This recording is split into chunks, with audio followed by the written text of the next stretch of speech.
It's heritage. Yummy.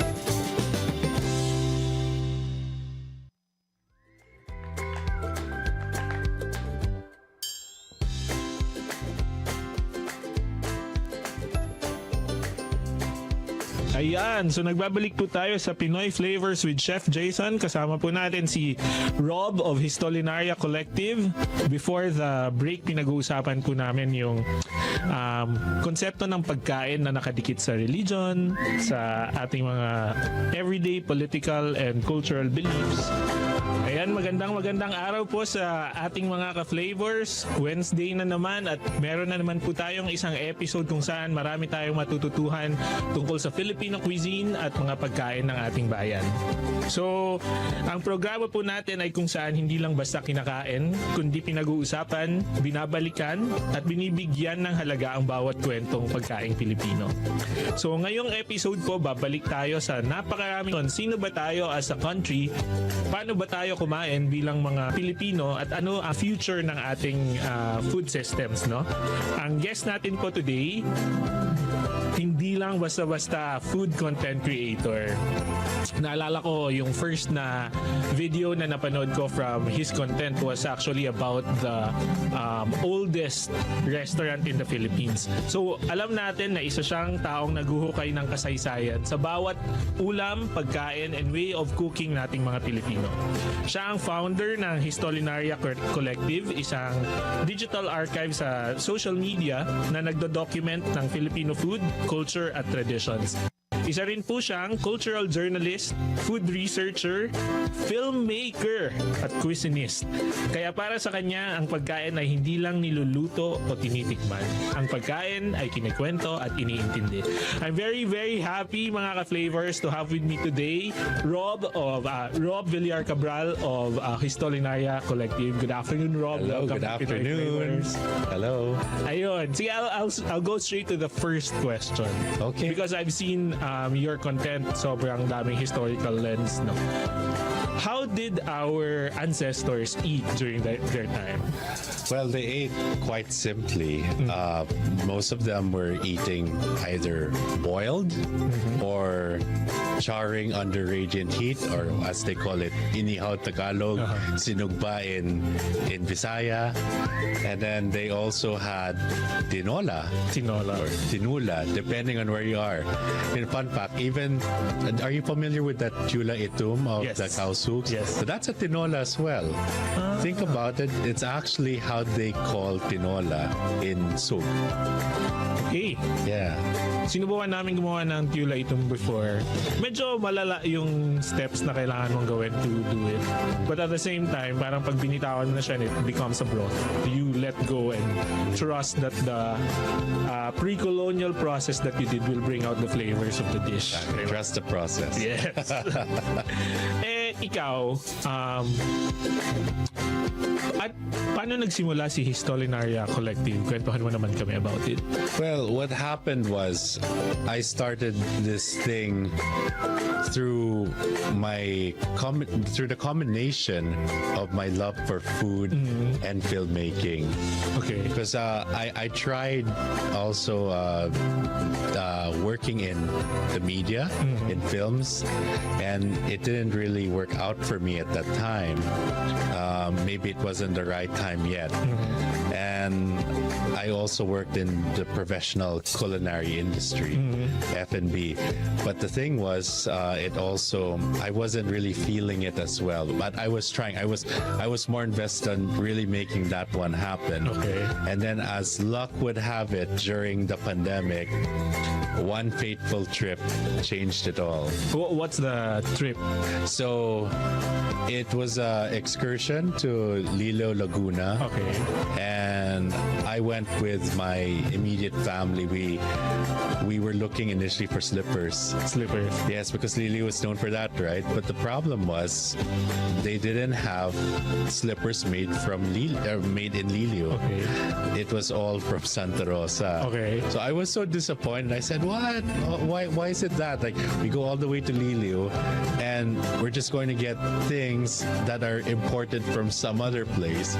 So I was so downtrodden. I was walking along the main street, not Tapos nakita ko they were selling mangoes. Not just any mangoes, but tiny mangoes called paho. The paho, yeah. Yes. I saw your video also about it. Yeah, it caught my eye, man. So I said, "Oi, these things are about to be extinct soon. I might as well buy them now." So I thought about making a video on the process of brining these mangoes, the way that the Spanish colonials did as a substitute for green olives. And So yung paho, pre-colonial din siya? no. Like the practice of brining it was during the Spanish colonial period already, and I figured maybe I could record this for posterity. Oh, yeah. And then after that, for the next generations, if they want to revisit it, they can always go to my page. So that was the start of my journey, or my foray into this marriage of film and culinary arts. So that's the story. And until now, one-man team ka pa rin. Yes, one-man team.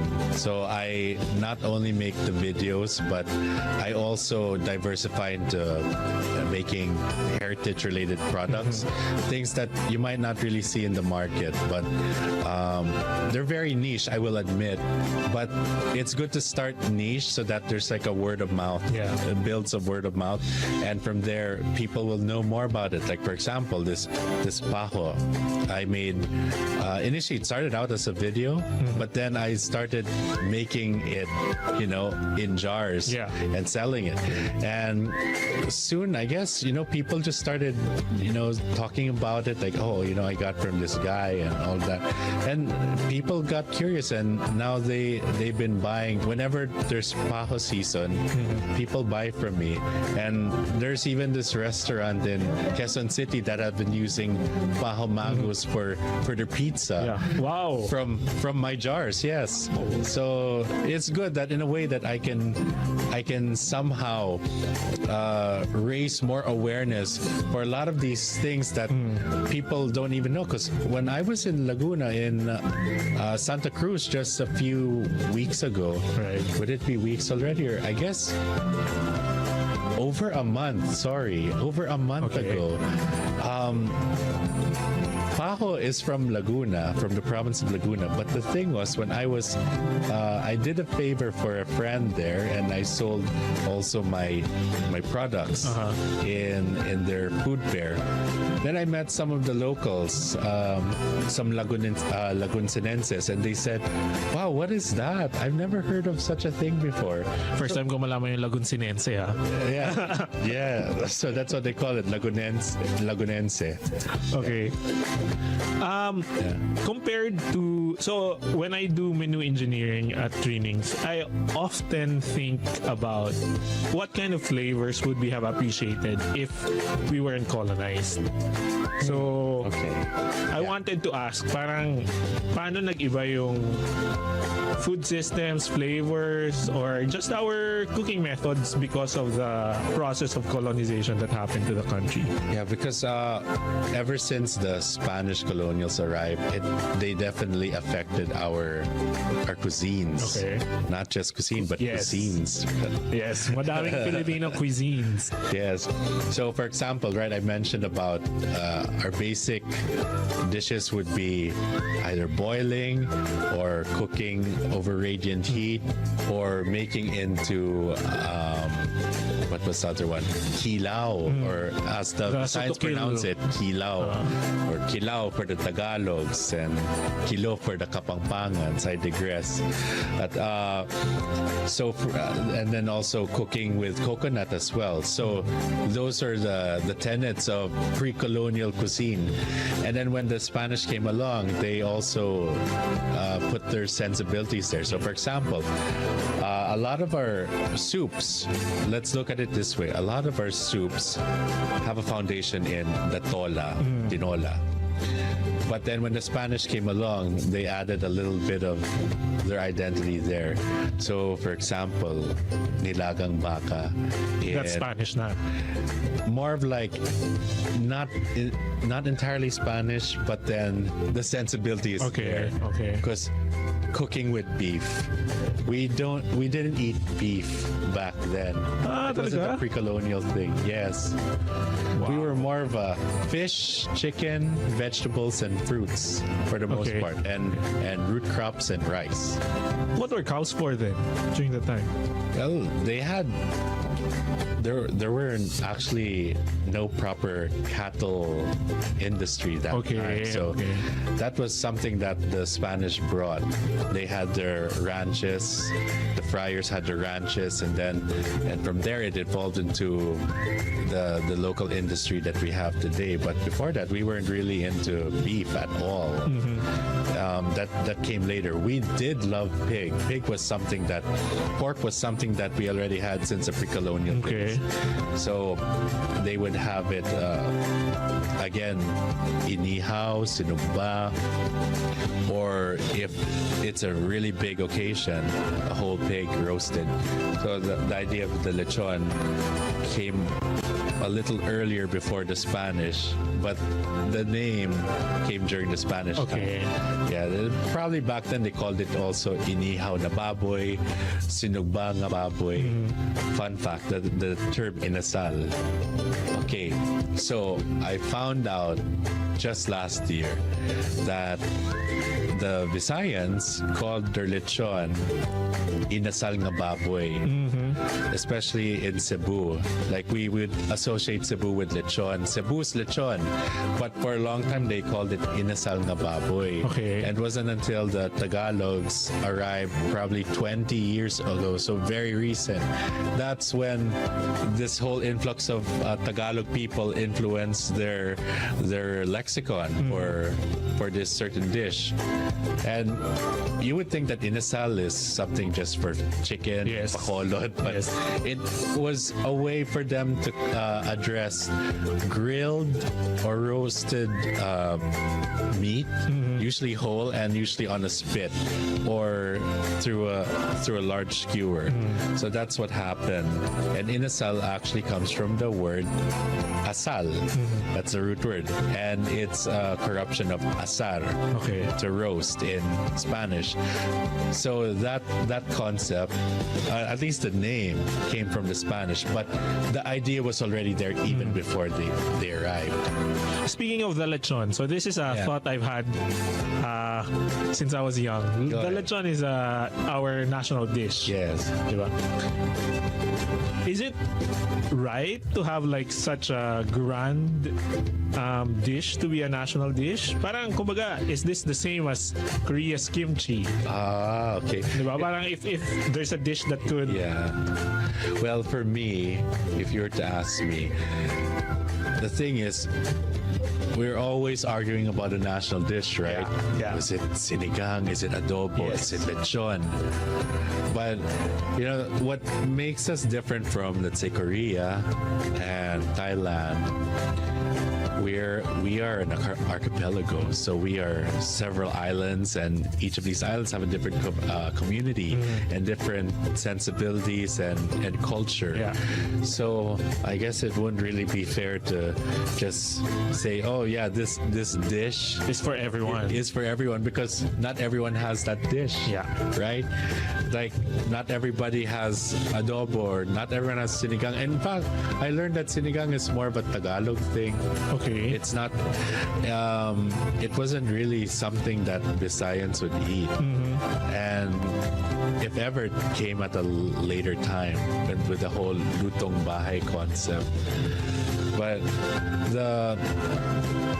for me, okay, if you really were to ask me what would be the national dish, I would have to go for any of the kilaos. Kilao.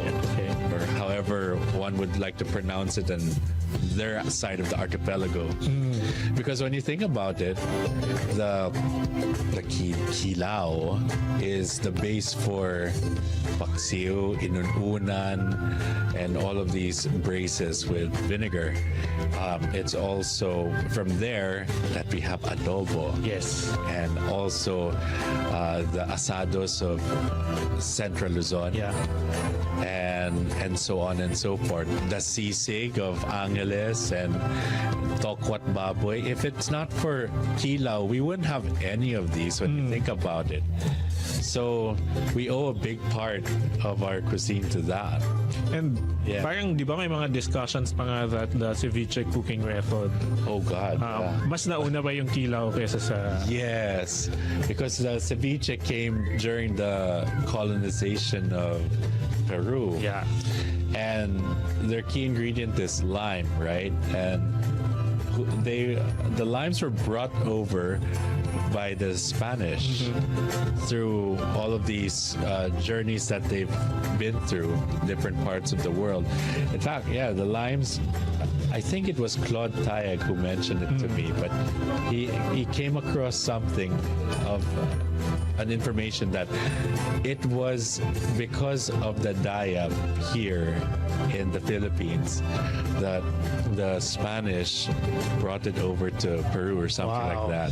So yeah, and the thing is, kinilaw has been around since the Iron Age. So I know it's going to sound controversial. But Let's you be know, controversial. there's really a pet peeve for me when I hear people say, "Oh yeah, kinilaw is the Philippine ceviche." Yes. But what if Ceviche ceviche is the Peruvian kinilaw? Yeah. Right? Yeah. Minsan iniisip ko nga parang sobrang versatile ng kinilaw din eh. You can put meat, you can put vegetables in it. But I wanna go back to this concept of Philippine cuisines na sobrang dami nating regions. Kung sobrang dami nating culinary ways, do you think there's a way for us to summarize what Filipino cuisine really is? Parang halimbawa, if we talk about Indian cuisine, we talk about the magical use of spices. But what makes Filipino cuisine Filipino cuisine? I mean, Filipino cuisine of the now. There's a secret ingredient to Philippine cuisine. What is that? Diversity. Because, yeah, I realized that not all parts of the Philippines have the same preference to Yeah. taste. So, like, for example, when I was in Cebu, I learned that they don't like sour food. The closest probably they'll have is a tinolang isda, where they'll put tomatoes and things like that. And then in Western Visayas, they like sour foods there, I must say, which is ironic considering they're known for sugar. Yeah, but Saan lang yung batuan? yes, the batuan, which I also learned is all around the Philippines. It just goes by different names. So I went to this Eta community in Morong, Bataan, and they use this leaf called bilukaw for their maasimang manok, as they Okay. call it. It's chicken that they put in bamboo, and then they put bilukaw leaves. And then I found out bilukaw is the name they call batuan there. So that was so interesting. May soups din sila with it? Or...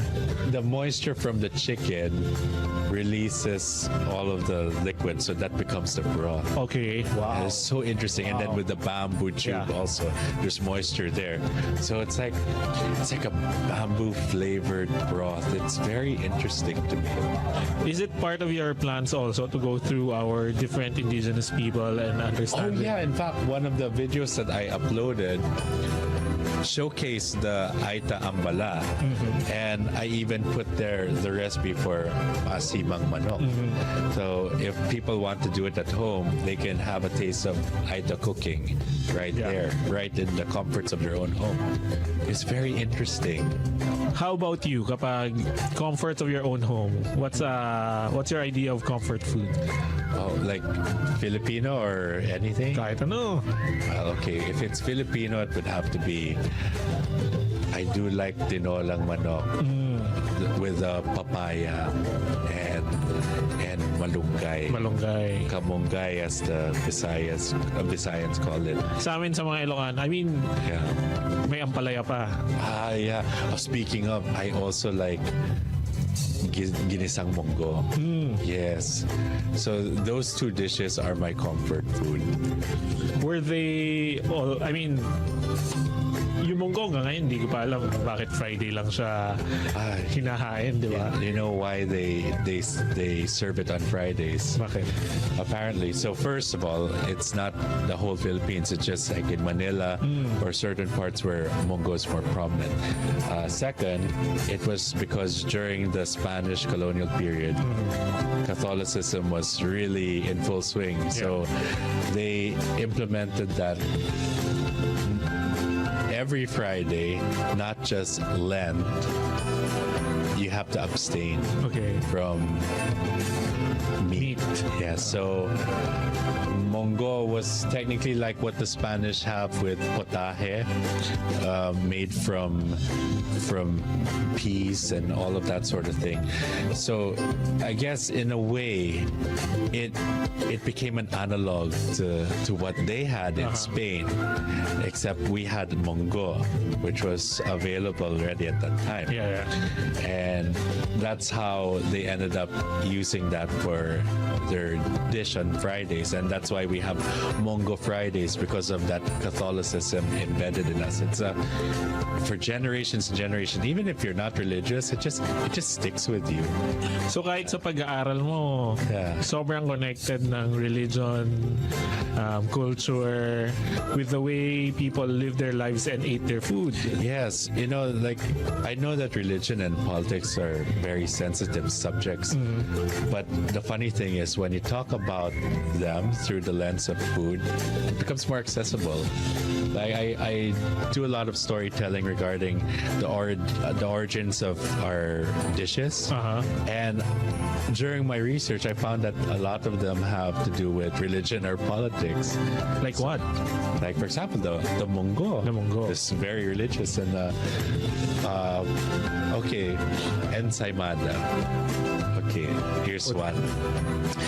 Actually, it goes even way back before Philippines. So before the Spanish in the Philippines. So what happened was there were a Jewish community in the Iberian Peninsula where Spain and Portugal are, and at that time the Arabs ruled both. And then there's a certain group in that area who are Christian. They wanted to reclaim their peninsula back. So they successfully defeated the Arabs, and they started establishing Christian kingdoms within Spain. And the thing was, the Jewish people there, the Sephardic Jews, they found refuge with the Arabs, but now they felt threatened because of the Christians. They wanted the Jews out. So the Jews who wanted to stay, they were given this condition. Yeah, okay, you could still live in Spain under the caveat that you have to convert. You have to convert to Catholicism. So a lot of these Jews obliged, and they convert. They were called conversos. Okay. And the conversos did not entirely convert. So some of them were still secretly practicing their Judaistic faith. Yeah, it's for show. and eventually the Christian kingdoms caught wind of this, and what they did was they started to implement these tests. This was this is the start of the Spanish Inquisition, and one of the things that they mandated was, from now on, the use of pork should be in the cuisine, like all in, all out, even with desserts. With desserts? Yeah, so lard. Okay, yeah. Yeah, and if the conversos don't mind eating the lard and all of that sort of thing with pork, then they really converted. But if they are reluctant, they get kicked out. Parang test of loyalty rin ng pagkain. Yeah. Grabe, no? And that's actually how ensaymada in Spain came about. Okay. In fact, the root word of ensaymada is saim, which is Catalan for fat, Okay. which they borrowed from the Arabs. So you can also see that there was an Arabic origin also to the ensaymada, but then they put pork lard in it. And that had been the standard for laminating the doughs. And then when it arrived here in the Philippines during the Spanish colonial period, if I recall, the earliest records that were uncovered were during the late 19th century, so very late. And they were still serving these ensaymadas with pork lard. But then somewhere along the mid 20th century, that changed. People started experimenting, replacing it with butter because they probably thought it tasted good. So, and then there's some, even to this day, like if you go to the certain areas of Pampanga, they'll do both. So butter and And lard. Like double the cholesterol. Yeah, that's so sinful. But yeah, you could really see all of that is political and religious. So you would think that you're enjoying something very mundane, but there's a story to that. Yes. It tells us of the people. Yes. Sa susunod, sa pagbabalik po natin mga ka-flavors, pag-uusapan naman natin itong politics at religion and food na sinasabi ni Rob. What kind of systems will we have kung fully engaged ang ating mga kababayan at mga Filipino chefs in the industry? Sa pagbabalik po yan ng Pinoy Flavors with Chef Jayson.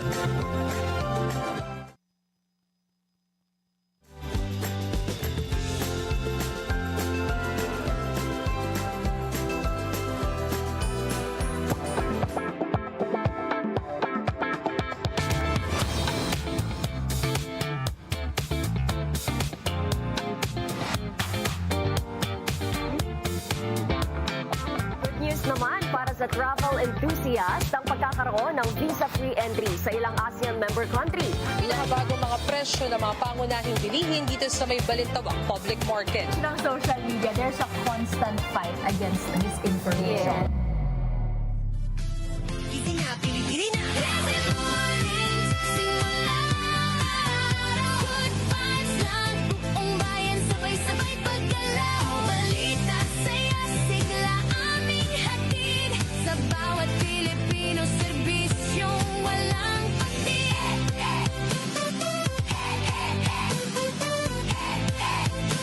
Serbisyong walang patid. Umani ng kaalaman sa bawat usapan. Hindi lang basta tanim at ani, kundi trivia, talakayan at mga proyekto ng gobyerno para sa magsasaka at agrikultura. Agri ang bida at kaalaman ang ani. Kaya't makisali na. Kasama si Alice Noel, Lunes hanggang Biyernes, alas 5 hanggang alas 6 ng umaga sa B1 1206 AM.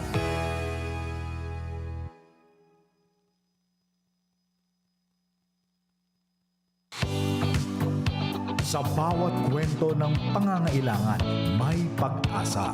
Mula sa usaping kalusugan hanggang sa serbisyong panlipunan. Narito ang programang Handang Umalalay at Lumabay. Samahan sina Greg Gregorio at Doreen Suaybagyo sa Kapwa Ko, Sagot Ko, Lunes hanggang Biyernes, alas 9 ng umaga. Dito lang sa D1 1206 AM.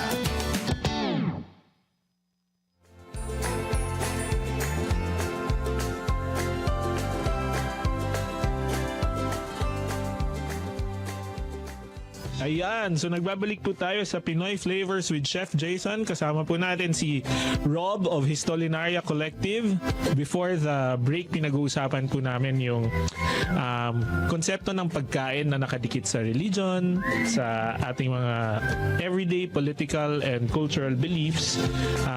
Kanina kinikwento ni Rob, no, yung ensaymada was a test para malaman kung nag-convert na yung mga kababayan natin to Christianity. And in fact, if we look at history, marami ring mga uprisings na nakaugat sa pagkain. The Basi Revolt of Ilocos. Based sa mga napag-aralan mo, Rob, what do we need to do to fix the food system in the Philippines? Well, for me, food security has to be thorough. Because, for example, we have the Michelin guide. It just arrived this year, and I know that it's been a dream for a lot of our chefs to have that title, that they have a Michelin star, or at least a Peep Gourmand. Yeah. And that's fine, that's fine for them, and that's fine for also the people who'd like to dine in these restaurants. But I feel we could have just waited a little more, because it didn't seem fair also to those people who are actually struggling in our farmlands and the cottage industries. There's just so much food insecurity right now. I go to different parts of the country and I talk to these artisans who are struggling to actually sell their product. For example, in Antique, I went to this saltern, and they were known for making salt in bamboo tubes. Wow. Yes, very interesting, no? It's a 100 plus year old tradition. I think as far as 1823 or something like that. So more than 100 years. And the thing is, they didn't really get the support from their LGU. The closest thing the LGU did was give them plastic mats. Oh, wow. Yeah, just to speed up the process, but not bamboo. And I'm thinking, then where is the uniqueness of the product if it's just going to be plastic, and then you have microplastics leaching out of that when it's exposed to the sun? Their excuse was it's expensive, but then, bamboo is very resilient, and at the same time, it grows fast.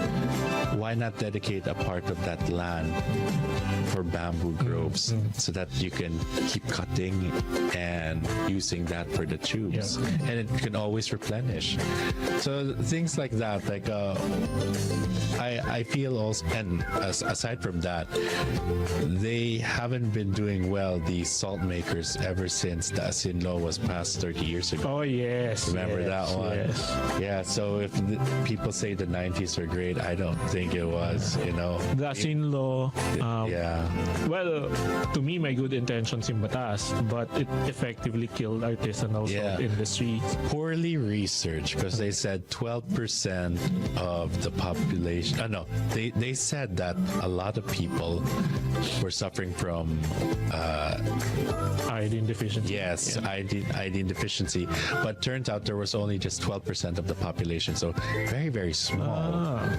And the ironic thing is, our salts have been affected because of that, but we're importing uniodized salt. So I'm like, is this a joke that we have foreign or imported salts that haven't been iodized, but we can't even get our salts out in the market because they're not iodized? It doesn't make sense to me. And actually took them just like last year for the Senate to realize, oh yeah, it's been 27, 28 years, and we just realized that. Took them that long to finally talk about it. Imagine, for 27 years they just let that thing slide, while our brothers and sisters out there by the beach are suffering with their livelihoods affected. They can't sell their salt. And I went to Cavite, and they had gray salt, which is sought after in, I don't know, like France or foreign countries. But then here, there's no market. So what do? They just use it as fertilizer for mango trees. Oh, wow. Yeah, sayang Ganun, na. hindi tayo maka-scale because of the internal market also. Yeah, and our heirloom varieties of flora as well. Wow. Diba? Like, for example, I taught the class last Sunday on how to make authentic puto bumbong. Okay. And to make authentic puto bumbong, what makes it violet is not ube. People think it's ube, but it's not. And the so-called smart ones would say, yeah, it's obviously purple coloring, violet. But the thing is, it wasn't even that in the first place. What made it violet was this specific rice called pirurutong, Okay. or parirutong, wherever you are. And it's the one that gives it that distinct color. And I showed that to the class, and they were so intrigued by it.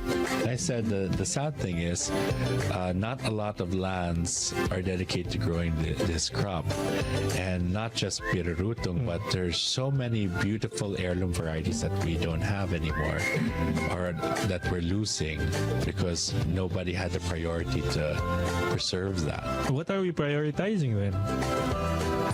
Beaches for tourism.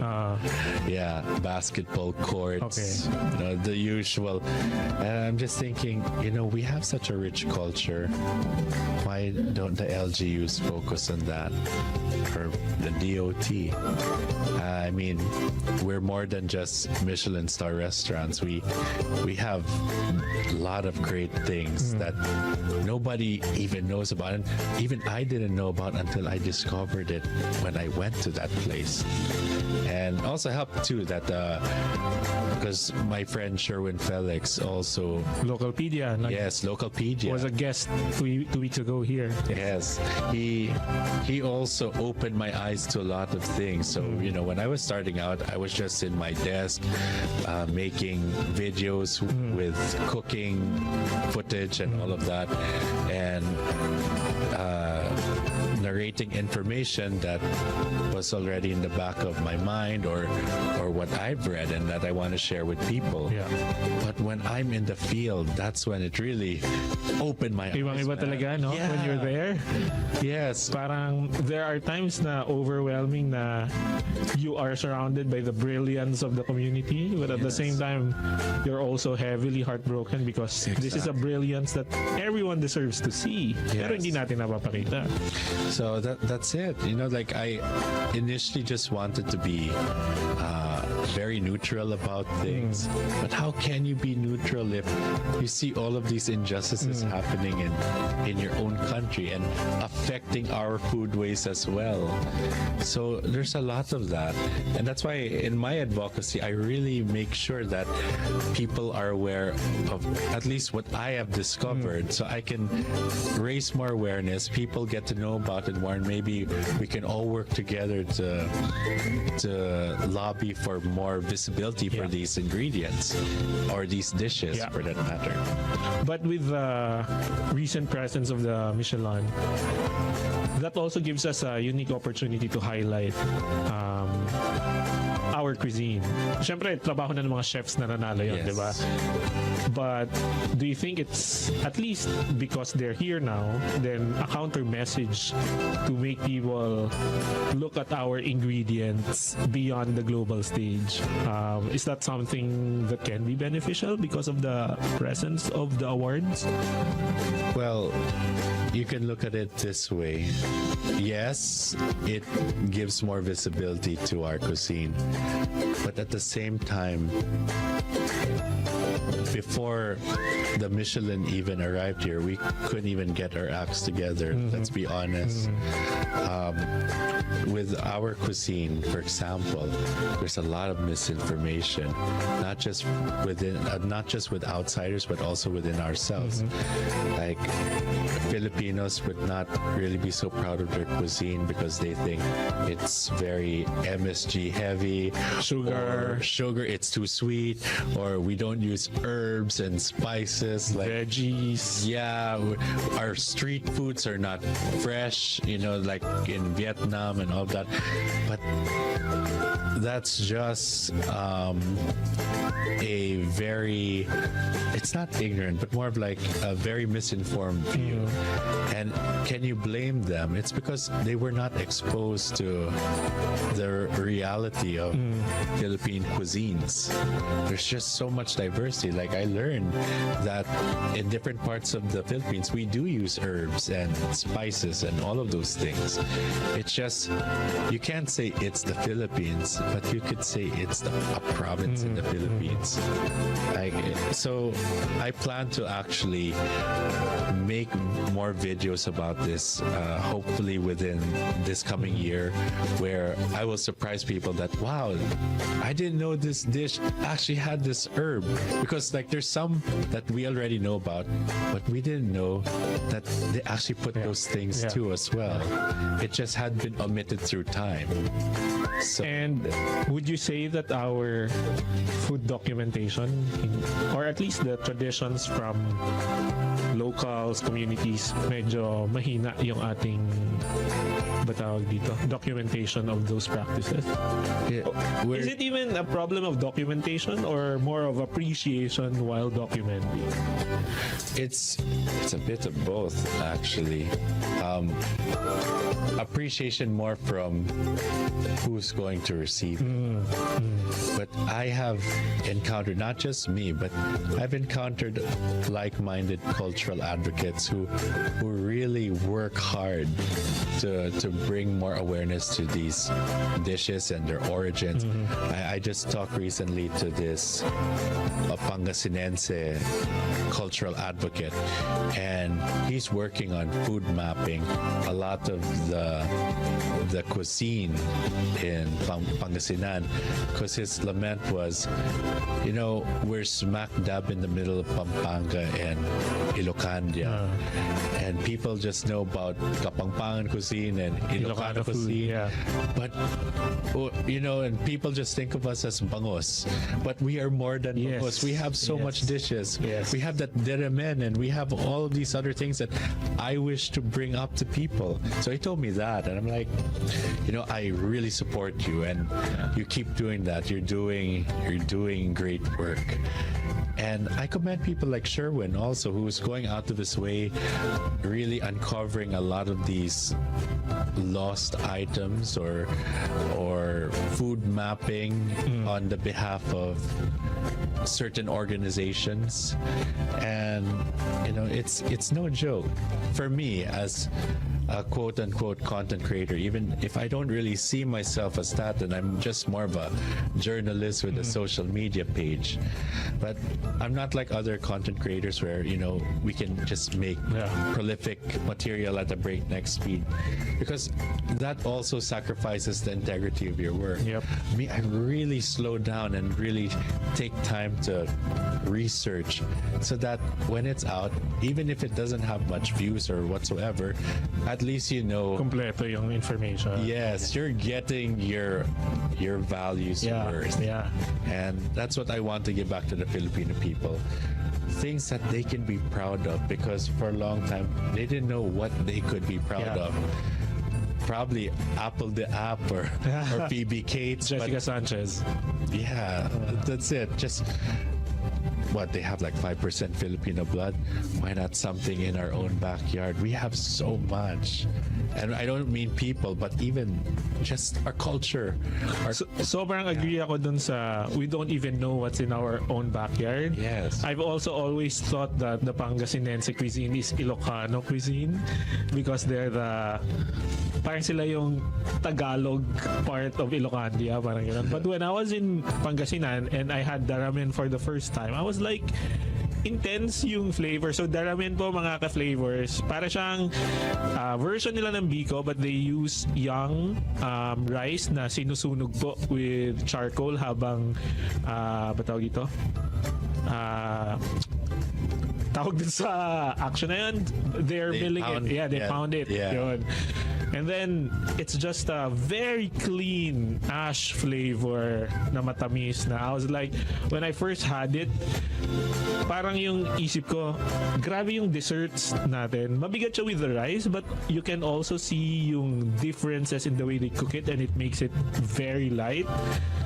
I think that was the time when I said, gusto kong mag-travel in Pangasinan as just Pangasinan.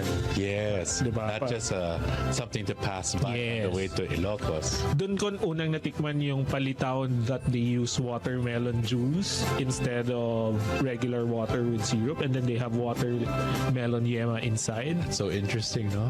Grabe. So parang ako, isa rin yun sa mga iniisip ko now that I'm in the restaurant business, no? Parang when we talk about heritage ingredients, when we talk about the heritageness of our cuisine, who are we cooking for?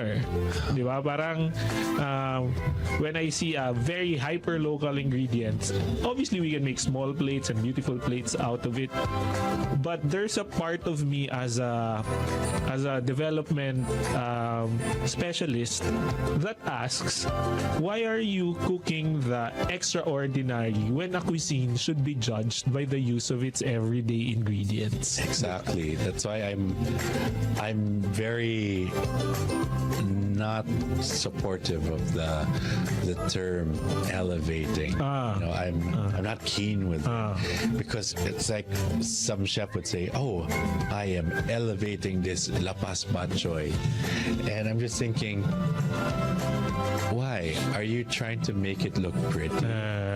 Why not elevate it for what it already is? You know, maybe say you were inspired, but it would be nice to say, "Oh, I'm elevating this," because it means that this dish that For who? yeah, and not just that, but for those who have been enjoying it, it's like it's ugly to them. It's been part of their lives, and you're going to nullify that, right? Yes. Ako agree ako with because to me, ang noodle dishes, especially regional noodle dishes natin, these are foods of the masses. Diba? Yes. Parang Exactly. since time immemorial, our noodle bowls are generous in broth, Yes. in noodles. So the best parts of it comes from the generosity of that bowl. When you elevate it, I think the default would need to ask, for whom? Kasi para sa mga, let's say, batchoy, Mickey, lomi lovers, Yeah. eto yun eh. Diba? Parang babalik ka rito eh. So, to me, the elevation of Filipino food, yun yung mga pang once a year. But our cuisine has to be judged with the everyday batchoy. Yes. Everyday noodles. Yes, because if you package it as something that is not what it is, then they're lying to themselves. And they're also deceiving the people. So it's a two-way street. So for me, tell the truth. Show the world what Filipino cuisines really are. And diverse, they are for the people, very mass friendly, and very hearty, very filling, and not everything is fatty. They even have nutritious food, because people have this misconception that Filipino food is deadly. Yes. But it's not. If you go to the rural areas, Go to Ilocos. they have We vegetables. put everything on vegetables there. Exactly, fruits and vegetables. The earliest seasigs were fruits and vegetables.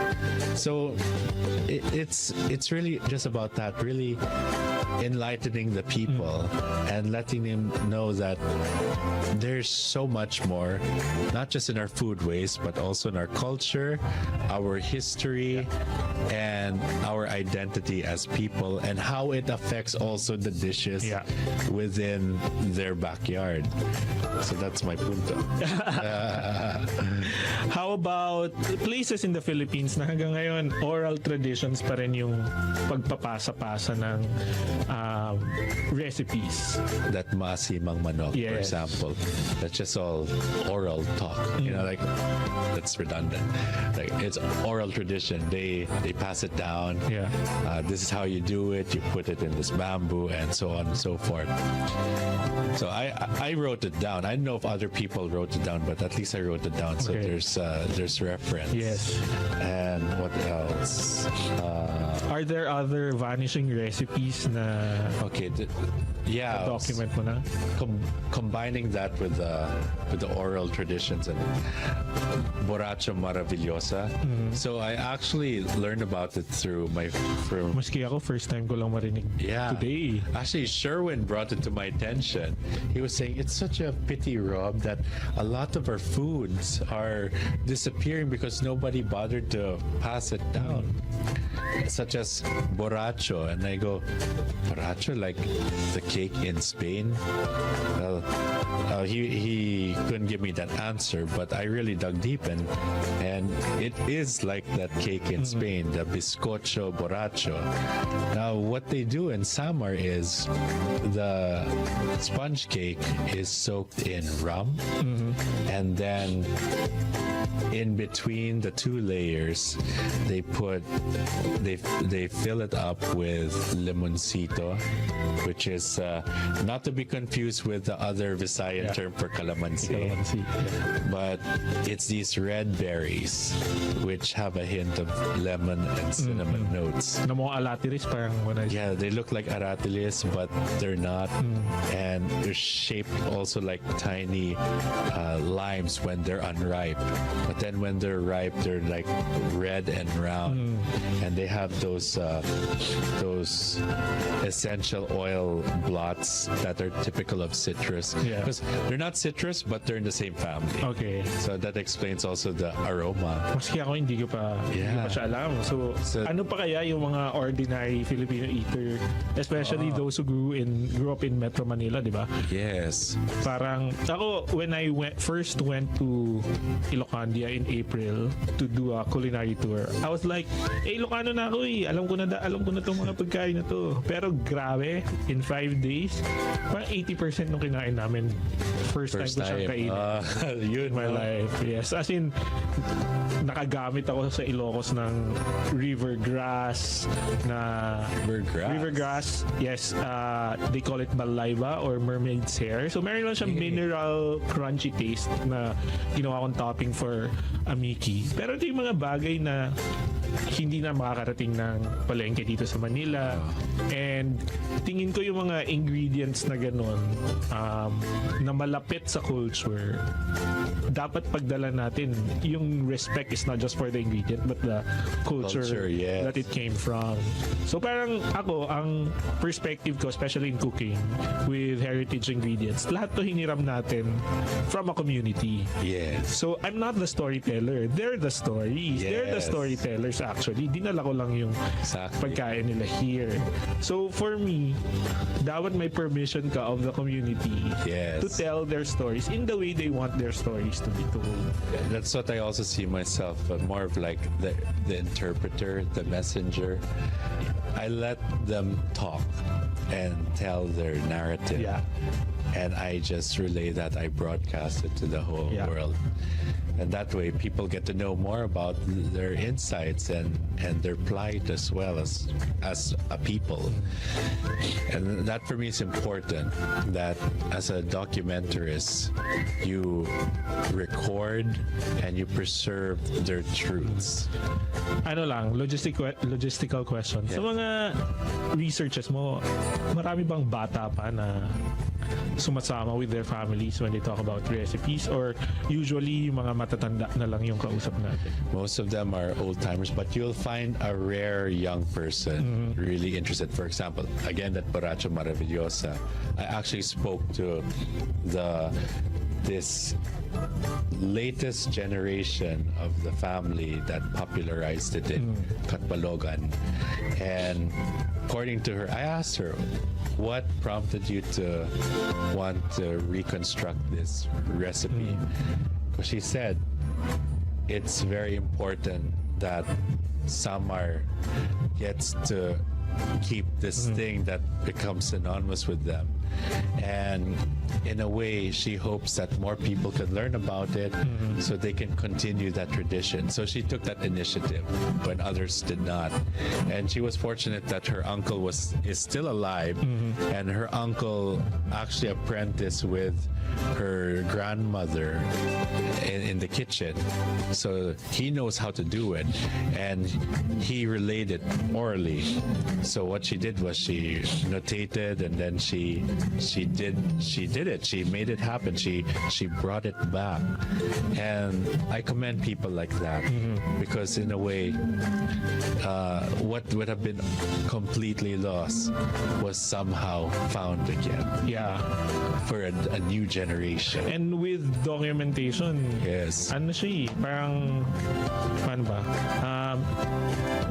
Meron na siyang referential capacity. Yes. One. And second, yung parang for something to be written is to put life in it. Life that will not end. Yes. So, I mean, I respect talaga the things that you do with our ingredients, no? But on your mind, sino ba talaga yung tagapangalaga ng ating heritage? Okay. Is it a chef role or a people role? It can be either. But for me, anybody could play that part. For example, my friend Nati Ocampo Castro, she is the daughter of Nanay Luz Ocampo, who was known as the one who would carve limes, Oh yes, I saw that. Bulacan, Yeah. in San Miguel. So Nati was working in Meralco as far as I recall, and she retired early, and she had so much free time, and her mom was still alive, and she noticed that her older sisters did not want to continue the tradition. So since now she had free time, she took it upon herself to apprentice under her mom. And good that she did, because after Nanay Luz passed, now she's the only one left who is doing that sort of thing.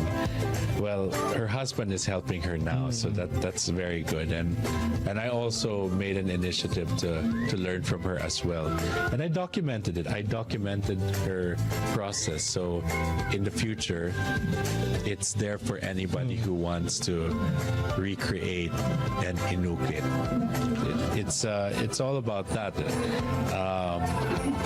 People who are interested to preserve that or to document it. Okay. Ang dami natin na pag-usapan today. Magla-last question ako. Para sa mga ordinaryong Pilipino who share the same advocacy as us, no? Parang how do we help Filipino food? How do we help tell the story of our cuisine? Kung wala silang alam, kung wala tayong alam or they're not in the food systems industry like us, saan pwedeng magsimula yung mga kapwa natin Pilipino to forward the same goals that we have? I would say, like I said, could have been anybody. Doesn't have to be doesn't have to be a chef. Doesn't have to be anybody from F&B. But for me, as long as you're interested, even if you're not participating through the production of the food, but just careful word of mouth. Like, hey, I heard about this thing. You should check it out. Or we should go to this place. So puntahan yung Filipino food. Yes. Okay. Even just a local carinderia that specializes in a particular dish. It wouldn't be an institution if it wasn't for the word of mouth. Like, wait, punta tayo dyan, ang sarap yung pares nila. You know, things like that. That's why, for example, pares, that whole Retiro strip, Amoranto, it became well known because there was one place there that established pares, which was, if I recall, Jonas, and then from Jonas there was original Pares Mami House nearby, and then soon a lot of paresans started sprouting out, and people kept going there because of the pares. Same thing with La Loma as well, with the lechon, because one guy decided to sell roasted pig, and then another guy decided to do it, and and then people kept going there, and then more businesses sprouted. So we as consumers also play a part. Yeah. That not just the producers but the consumers, because if there's no consumers, then the producers have nothing to make or nothing to gain from that. So it's, like I said, it's really a two-way street. Okay. So, any last words to our to our listeners? Paano nila masusubaybayan ang documentation mo pa of Philippine cuisine and your work? Please follow Histolinaria Collective. Okay, it's HISTOLINARYA Collective, and on Instagram and Facebook and TikTok. So you can follow my advocacy and all the things that I uncovered during my adventures, and as well see the products that I also preserve for today's generations to discover. Sobrang sarap nung burong pakaw, mga friends. Thank so you. kung batawag dito, hindi nyo pa natitikman, this is your chance. Yes, the big hit now, aside from the burong paho, is the banana ketchup of Mariposa. Oh yeah, I saw. Yes, Oh. so I've heard about people not liking banana ketchup, but the people who bought from me, they said that even their family members who never liked banana ketchup just kept using my bottle. So it's me changing the game, changing the perception of people, which is good. So it's And like, banana ketchup is distinctly ours. diba? yes, exactly. And iba talaga eh. It's so good. Yeah. Yeah. Okay mga ka-flavors, isa na naman pong episode ang nasubaybayan natin. Maraming natutunan. I'm sure ako sobrang dami ko natutunan today. Maraming salamat, Rob, for giving us the chance to talk to you today. We're very proud of your advocacy and we will support as much as we can. Sa ating po mga tagapakinig, ito na po yung ending ng ating episode today. At abangan nyo po ang mga susunod pa nating episodes with more interesting guests and people who can help us expand our consciousness of Filipino cuisine. Wow, ang dami ko in English today.